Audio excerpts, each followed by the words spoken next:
ఇదే పెద్ద మనిషి మన చిత్తూరు జిల్లాకి పోతాడు. పోయి గంగాధర్ నెల్లూరులో చంద్రబాబు నాయుడు అనే వ్యక్తి మాట్లాడుతూ అని అంటాడు. ఏమంటాడు?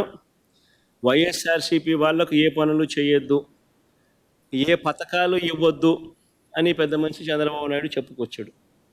పబ్లిక్ మీటింగ్లో ఈ పెద్ద మనిషి అందరూ చూస్తూ ఉండగా అందరి సమక్షంలో ఈ పెద్ద మనిషి మాట్లాడిన మాటలు ఇవి. ఏ పథకాలు ఇవ్వద్దు అని అంటాడు ఈ పెద్ద మనిషి. అసలు ఇది నేను అడుగుతా ఉన్నా, ఇవ్వడానికి ఇవ్వకపోవడానికి అసలు ఇది బాబు గారి సొమ్మ అని అడుగుతున్నా. ఎవడు అని అడుగుతా ఉన్నా. హీస్ ఓన్లీ ఏ కస్టోడియన్. ఈ మనిషి ఎవడు అని అడుగుతా ఉన్నా. ప్రభుత్వం నడిచేది ప్రజల కోసం, ప్రజల సొమ్ముతో నడుస్తూ ఉంది. ఇదే పెద్ద మనిషి ముఖ్యమంత్రిగా ప్రమాణ స్వీకారం చేసేటప్పుడు ఈ పెద్ద మనిషి చేసిన ప్రమాణం ఏమిటి? పక్షపాతానికి, రాగద్వేషాలకు అతీతంగా పరిపాలన చేస్తాను అని చెప్పి రాజ్యాంగబద్ధంగా ఈ మనిషి ప్రమాణం చేశాడు. పక్షపాతానికి, రాగద్వేషాలకు అతీతంగా పరిపాలన చేస్తానని ప్రమాణం చేసి ఇప్పుడు ఈ పెద్ద మనిషి ఇలా మాట్లాడుతూ ఉన్నాడు. ఏకంగా బహిరంగంగా, బాహాటంగా పబ్లిక్ స్పీచ్లో ఈ మాదిరిగా మాట్లాడుతూ ఉన్నాడు. మరి ఈ మనిషి మీద ఎవరైనా జడ్జిలు కానీ, ఆయన మాటలు, నా మాటలు ఎవరైనా జడ్జిలు వింటున్నా కానీ, అది గవర్నర్ గారైనా కానీ నా మాటలు, ఆయన మాటలు ఎవరైనా కానీ విన్నా కానీ, అసలు ఇలాంటి వ్యక్తిని ఒక్క నిమిషమైనా ముఖ్యమంత్రి స్థానంలో కొనసాగించడం ధర్మమేనా? అంటే what kind of message is ఈ సెండింగ్? ఏ రకమైన మాటలు మాట్లాడుతూ ఉన్నాడు ఈ మనిషి? ఇలాంటి వ్యక్తులు ముఖ్యమంత్రులుగా ప్రమాణ స్వీకారం చేసి పరిపాలన చేయడం అన్నది ఏ రాష్ట్రానికైనా శ్రేయస్కరమా? ఇక పెన్షన్ల విషయానికి వద్దాం. పెన్షన్ల విషయానికి వస్తే మా ప్రభుత్వం ఉన్న నాటికి, అంటే ఎలక్షన్ కోడ్ వచ్చే నాటికి మా ప్రభుత్వం ఉన్న నాటికి ఏకంగా 66,34,372 పెన్షన్లు మా హయాంలో మేము ఇస్తూ ఉంటే ఈరోజు చంద్రబాబు నాయుడు గారి పాలన వచ్చేసరికి ఏకంగా 62,10,969 పడిపోయి చంద్రబాబు నాయుడు గారి 10 నెలల కాలంలో, చంద్రబాబు నాయుడు గారి పాలనలో 66,34,372 పెన్షన్ల నుంచి ఎలక్షన్ కోడ్ వచ్చే నాటికి ఉన్న పెన్షన్ల దగ్గర నుంచి ఈరోజు చంద్రబాబు నాయుడు ఈ నెల డిస్ట్రిబ్యూట్ చేసిన పెన్షన్లు ఎంత అని చెప్పి చూస్తే 62,10,969 పెన్షన్లకు పడిపోయి, కొత్తగా ఒక్క పెన్షన్ అనేది యాడ్ కాల. ఉన్న పెన్షన్లన్నీ కూడా తగ్గించుకుంటూ పోతా ఉన్నారు. దాదాపుగా కంటికి కనిపిస్తాం, దాదాపుగా 4 లక్షల పెన్షన్లు తగ్గినట్టుగా. ఈ సంవత్సరం బడ్జెట్ చూస్తే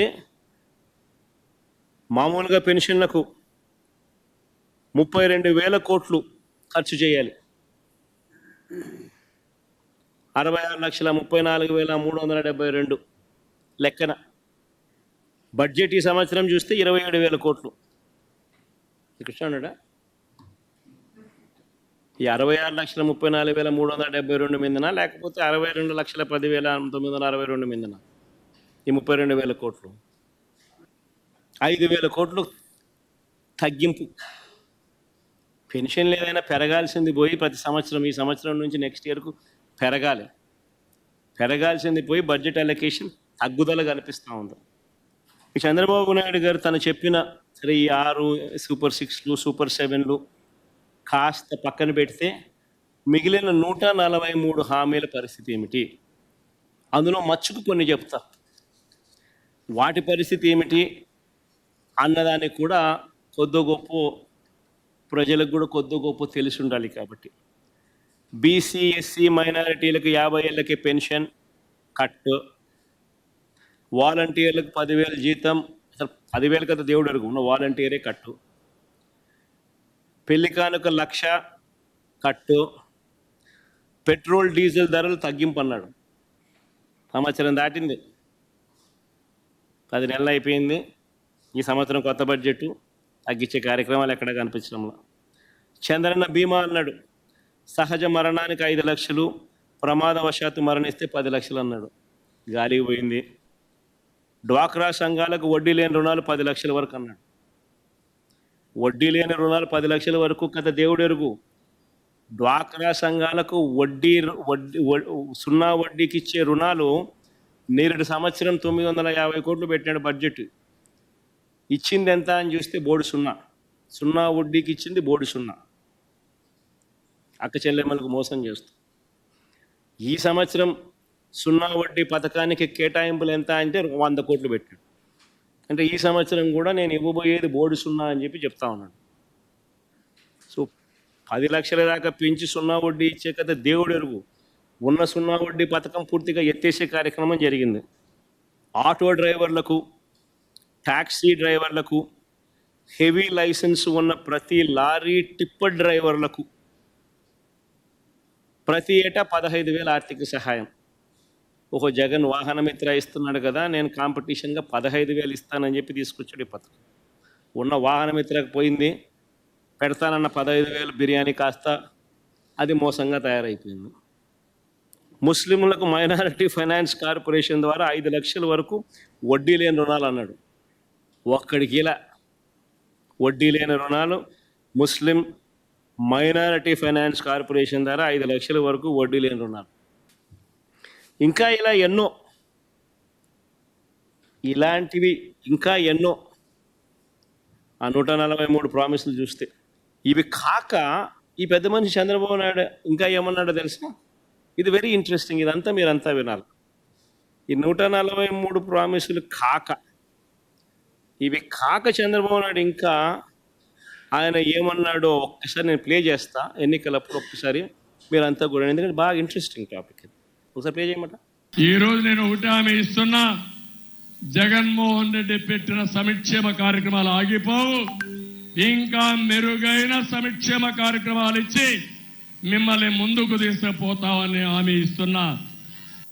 మనం హామీలు ఇచ్చాం, సూపర్ 6 చెప్పాం, చూస్తే భయం వేస్తా ఉంది. ముందు కదలలేకపోతున్నాం. ఈ విషయాలు రాష్ట్ర ప్రజానికం కూడా ఆలోచించాలి. ఈరోజు నేను ఒకటి హామీ ఇస్తున్నా, జగన్మోహన్ రెడ్డి పెట్టిన సంక్షేమ కార్యక్రమాలు ఆగిపోవు. ఇంకా మెరుగైన సంక్షేమ కార్యక్రమాలు ఇచ్చి మిమ్మల్ని ముందుకు తీసుకుపోతామని హామీ ఇస్తున్నా. మనం హామీలు ఇచ్చాం, సూపర్ 6 చెప్పాం, చూస్తే భయం వేస్తా ఉంది. ముందు కదలలేకపోతున్నాం. ఈ విషయాలు రాష్ట్ర ప్రజానికం కూడా ఆలోచించాలి. చాలమ్మా. చంద్రబాబు నాయుడు అన్న మాటలు ఈ ఎన్నికలప్పుడు సూపర్ 6లు, సూపర్ 7లు, 143 హామీలు ఇవి కాక జగన్మోహన్ రెడ్డి ఇచ్చే ప్రతి హామీని కొనసాగుతుంది. ఇవి కాక ఇంకా మెరుగైన సంక్షేమం కూడా అనలే, సంక్షేమం సంక్షేమం ఆ పథకాలు ఇస్తానని చెప్పాడు. తర్వాత ఏమన్నాడు ఇదే పెద్ద మనిషి నాడది, మళ్ళీ నేడు అసెంబ్లీలో ఆయన అన్న మాటలు ఏమన్నాడు? సూపర్ 6 చెప్పాము, సూపర్ 7 చెప్పాము, చూస్తే భయం వేస్తుంది. ఒకసారి భయం వేస్తుందని అంటాడు, ఒకసారి రహస్యం వింటే చెవులో చెప్పమని అంటాడు, ఇంకోసారి ఇంకో మాట మాట్లాడతాడు. లాస్ట్కి ఏమో చూస్తే ప్రజలకు అందరికీ కూడా మోసం చేసిన పరిస్థితులు ప్రస్ఫుటంగా ప్రజలందరికీ కూడా కనిపిస్తూ ఉంది. ఈరోజు ప్రతి ఇంట్లో కూడా జరిగే చర్చ ఏమిటి అని అంటే, జగన్ ఉన్నప్పుడు బాగా చూసుకున్నాడు, కనీసం పలావ్ అన్న పెట్టాడు. ఈరోజు పలావు పోయింది, చంద్రబాబు నాయుడు పెడతానన్న బిర్యానీ కూడా మోసంగా మారింది అని చెప్పి ఈరోజు ప్రతి ఇంట్లోనూ చర్చనీయాంశమే.